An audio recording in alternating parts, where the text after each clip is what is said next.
जिनका नाम सुनते ही हमारे शरीर में खून की रफ्तार तेज हो जाती है, जिनका नाम सुनते ही हमारे अंदर यह विश्वास पैदा होता है कि हमारे लिए हमारी मातृभूमि, हमारे लिए हमारा देश, हमारे लिए हमारी स्वाधीनता प्राणों से भी अधिक प्रिय है। उसके लिए हम अपना सर्वोच्च बलिदान करने की क्षमता रखते हैं।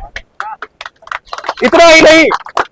राणा वो जब एक तलवार का प्रहार करता है तो मुगल सेनापति के घोड़े सहित 2 टुकड़े कर देता है। राणा वो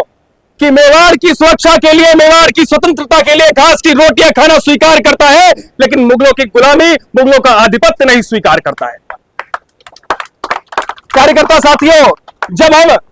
इतिहास पर दृष्टि डालते हैं तो वामपंथी इतिहासकार ऐसा एक दृष्टिकोण बनाते हैं, ऐसा एक वातावरण बनाने का प्रयास करते हैं कि महाराणा प्रताप का मेवाड़ एक छोटा सा राज्य था। मैं उन्हें जवाब देना चाहता हूं इस मंच से कि मेवाड़ वो छोटा सा राज्य था जिसे जीतने के लिए तत्कालीन बादशाह जलालुद्दीन अकबर को भी 20 सालों तक लगातार आक्रमण करने पड़े, और 20 सालों तक आक्रमण करने के बाद भी अगर उनके हाथ कुछ लगा तो केवल निराशा हाथ लगी।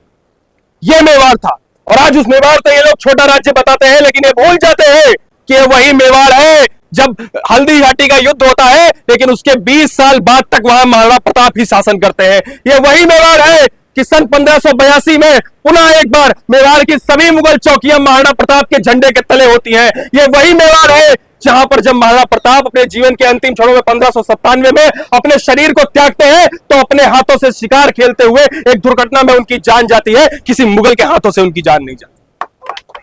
यह उनका शौर्य था, यह उनकी वह साहसी जीवन का वृतांत है जिसको जब हम सुनते हैं हमारे रोंगटे खड़े हो जाते हैं, हमारा मन गौरवान्वित होता है, और हम इस बात को स्वीकार करते हैं कि वास्तव में इस भारत ने अनवरत विदेशी आक्रांताओं के खिलाफ एक सतत संघर्ष किया है। जब यूनान का आक्रमण होता है तो राजा पोरस का युवा पुत्र एक सेना का नेतृत्व करता है और जाकर के अपना सब कुछ बलिदान कर देता है। जब हिमालय पर हुणों का आक्रमण होता है तो गुप्त युवराज हिमाद्री तुंग शंग से प्रबुद्ध शुद्ध भारती का उद्घोष करता हुआ हिमालय के उत्तुंग शिखरों पर चढ़ जाता है और वहां पर जाकर के हुणों को हिमालय के उस पार खदेड़ कर आता है।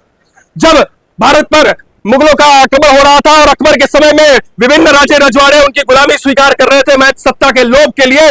मनसबदारी के लिए, और बंगाल से लेकर के बिहार तक और वहां से लेकर के सुदूर दक्षिण तक सलाम ठोकवाने के लिए, और तब महाराणा प्रताप ने उस गुलामी को स्वीकार नहीं किया, एक ऐसे स्वतंत्र जीवन को स्वीकार किया जहां पर एक छोटे राज्य के माध्यम से ही सही, लेकिन अपनी स्वायत्तता को, अपनी स्वाधीनता को, अपने संकल्प को, अपनी भावना को, अपनी मातृभूमि की स्वतंत्रता संभवता को सुरक्षित रखा जा सकता था। यह महाराणा प्रताप का व्यक्तित्व था। जब हम महाराणा प्रताप के व्यक्तित्व और कृतित्व पर नजर डालते हैं तो हमें यह भी ध्यान आता है कि किस प्रकार से उन्होंने पूरे राष्ट्र को एकता के एक सूत्र में बांधने का प्रयास करते हुए अपनी सेना में मात्र एक वर्ग को नहीं बल्कि राणा पुंजा के नेतृत्व में असंख्य भीलों की संख्या भी उनके साथ थी, उनकी सेना भी उनके साथ थी, और उन्होंने भी अपने प्राणों का भी बलिदान दिया। हमें याद करना पड़ता है झाला मीना और झाला मन्ना के उस बलिदान को, जिन्होंने हल्दी घाटी के युद्ध में जब महाराणा प्रताप चारों तरफ से घेर लिए गए थे तो महाराणा प्रताप को सुरक्षित हल्दी घाटी के मैदान से निकाल करके उन्होंने अपने प्राणों का उत्सर्ग कर दिया, लेकिन महाराणा प्रताप को सुरक्षित बताया ताकि स्वतंत्रता की लौ को सुरक्षित रखा जा सके।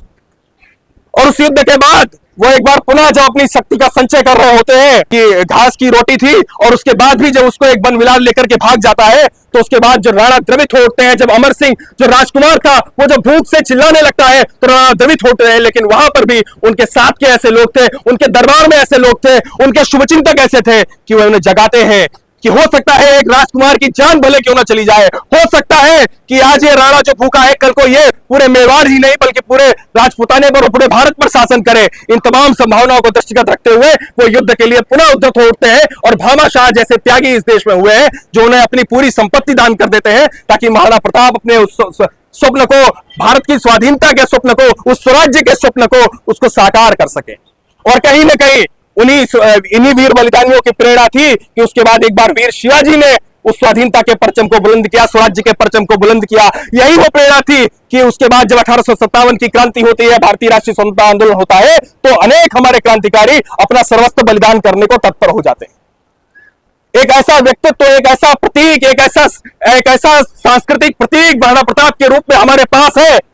जिसको अपने हृदय में रख करके भी एक विद्यार्थी के रूप में भी हम अपने कर्तव्यों को भली प्रकार संपादित कर सकते हैं। महाराणा प्रताप का जीवन हमें बताता है कि हमें हार नहीं माननी है, आज के दौर में जब देश के युवा अवसाद में जा रहे हैं, देश के युवा डिप्रेशन में जा रहे हैं, तब महाराणा प्रताप जैसे प्रतीक को अपने ध्यान में रखने की आवश्यकता है, जिन्होंने 20 सालों तक सतत संघर्ष किया और उसके बाद अपनी जो है सफलता को प्राप्त किया, और अंत में जब वो इस दुनिया से जाते हैं, उनका निधन होता है, तो उस समय मेवाड़ पुनः एक स्वायत्त राज्य होता है। उन्हें यह प्रेरणा मिलती है मेवाड़ की उस गौरवशाली परंपरा से, जहां राणा हमीर हुए, जहां राणा सांगा हुए, जहां हारा रानी हुई, जहां पर पन्ना धाय का बलिदान हुआ, उस महान मेवाड़ से वो प्रेरणा लेते हैं।